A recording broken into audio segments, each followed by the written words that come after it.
It's your girl Sierra. Don't get it wrong, spell my name right. It's C apostrophe A-I-R-A.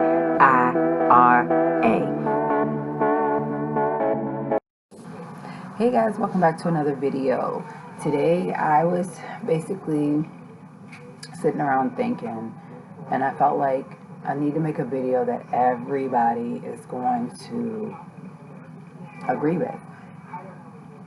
So I recently just ended a friendship of, let's just say, 6 years, and a friendship where it involved my youngest, my daughter, and this other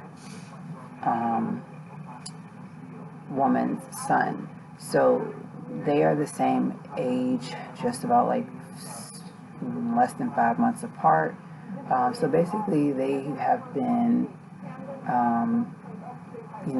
together since they were 1. And now my daughter is 5. So they had about 4 years. And then, like I said, me and the other lady, we've had a total of 6 years. So, basically, when it comes to friendship, these are just like some don'ts, okay? When you are in a friendship, the one thing you're not going to want to do is like brag, okay? Don't brag on how you can book a trip faster than the next one. That was one of our downfalls. I understand that, you might have the cash to, boom, book a trip, okay? But it didn't need to get to the point where, oh, I'm booking a trip to Kentucky, I'm booking a trip to Disney World, and it's already paid for. And then just like as a friend, you're going to be supportive, and you're going to say, oh, that's great. But it's like, okay, when you go and see, what Disney has to offer, and you're saying, oh, are you signing up for the Disney photo pass or whatever, where they, follow you around the park, take your picture. Oh, no, I didn't pay for that because, such and such can take the pictures. It's just like, okay, we're two total different people. That's totally understandable. But I felt like everything that I asked or said basically got shut down because, oh, no, we've already did this. I've already paid for this. I've already booked this, and we're booking this. And then it's just like a showboat thing where you're sending me what beach house you're going to stay at for Disney, or what home away from home you're going to book on VRBO. You know what I mean? Another don't in a friendship is don't allow, if you have significant others, okay, on your end and her end, don't allow their relationship to come to a halt and then basically make yours come to a halt. If those two gentlemen, as far as my partner and hers, don't get along, that doesn't mean that our friendship stops. That doesn't mean that our talks stop. That doesn't mean that, what we've been working on all these years just comes to a stop. You have to realize that if that's the case, it's not meant to be. If you allow your significant other to interfere with the friendship that you have with this other, it shouldn't even happen. That's not a friend. Prime example, if I'm talking to you about your schooling, I don't care to know what your husband or your fiance or your boyfriend, that's not between us. Between us is A and B. We should have kept it strictly me and you. And that's what people need to realize in friendships. Like, it's not about, oh, what your husband does, what your husband does, what your husband does, what your husband does. It's about what you and me do. Because it's an A and B conversation. We're leaving all of the outside. We're not including it in our daily talk, daily text, daily life. Okay? Another thing to not do is, if there's like a situation that you don't agree upon, don't just stop talking to someone because you feel like you don't know what to say or you don't know how to approach that person. You know, at the end of the day, you could approach somebody and they could be the sweetest person you know, and they could be the meanest person you know. But that doesn't mean that they're going to just flip on you and go off. You have built this relationship for years to where you should be able to talk to that person.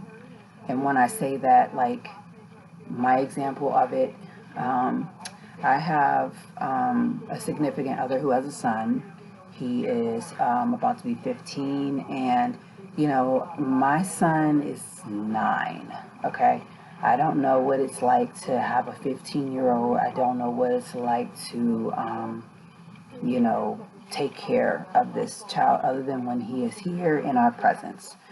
When wanting to go to this friend of mine who is no longer my friend, you know, when wanting to go to her and just say, hey, you know, he's having some troubles at home, him and his mother are always getting into it, and, you know, what should I do? You have a 14-year-old, you have a son same age as my stepson, you know? And then, you know, just for you just to stop talking to me and basically like not be anywhere around for 3 to 4 months, and then you pop up and say you're sorry, that you could have handled that better. You know, at the end of the day, thank you for your sorry, but we don't just leave each other high and dry, okay? We're women, we're grown women, we have kids, and we have a lot of good going for ourselves. And it ticked me off, but it drew me back in to be like, you know what, we got to talk about this, because I'm not the type of person like everybody thinks I am. You know, everybody thinks, oh, she looks like she could be me. And don't get me wrong, I can be. I just choose to try to give people chances before I just, and I'm not the type of person to give you more than 1 or 2 chances. It's just me. It's just my life story. So, you know, another don't to do in a friendship is, you know, don't feel like you have to text somebody every single day. Don't feel like you have to talk every single day. One of our problems was that we would text every other day to where one of us is saying good morning, and then the next morning the other one would say it. It just got like, okay, are we childish? Are we children? Like, I don't have to talk to you every single day. So eventually, I just drifted myself back, and I made it to where I would say have a good weekend, because it just felt like our conversations were getting very short, blunt, and we really had nothing to say to each other. Another one of my don'ts as far as friendship is don't expect so much from someone. You know, I think that when I say that, you gotta look at it as far as, okay, is this person as genuine as me? Is this person gonna do the same that I do? You know, personally, you know, just from this experience of this friendship that is no longer existing, I look at it as when I first met this person, I realized that she had goals and potential, just like I did, as far as, you know, she was in school, I was in school. She had kids, I had kids, you know, she had a house, I have a house, you know, just wanting to work. I just want to work. And I looked at it like, okay, this, you know, she seems very nice. She seems very genuine.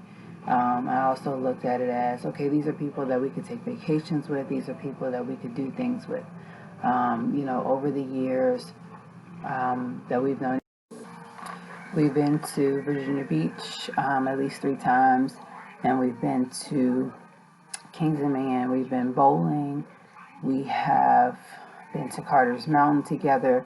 So, you know, I'm not going to say that I'm going to just X out the memories in my life because the friendship didn't work. I just feel like next time I know that I need to use my own don'ts in a friendship. I feel like, you know, things happen. Unfortunately, this year, hopefully it's better for this friend. And I, wish her nothing but the best. I hope that it's better than last year. I just feel like from this point, I have to live my life and keep moving because friendships are like a come and go type of thing. And I just, like I said, wish her the best.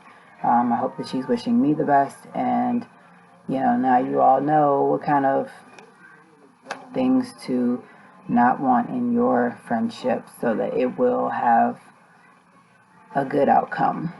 Thanks for watching.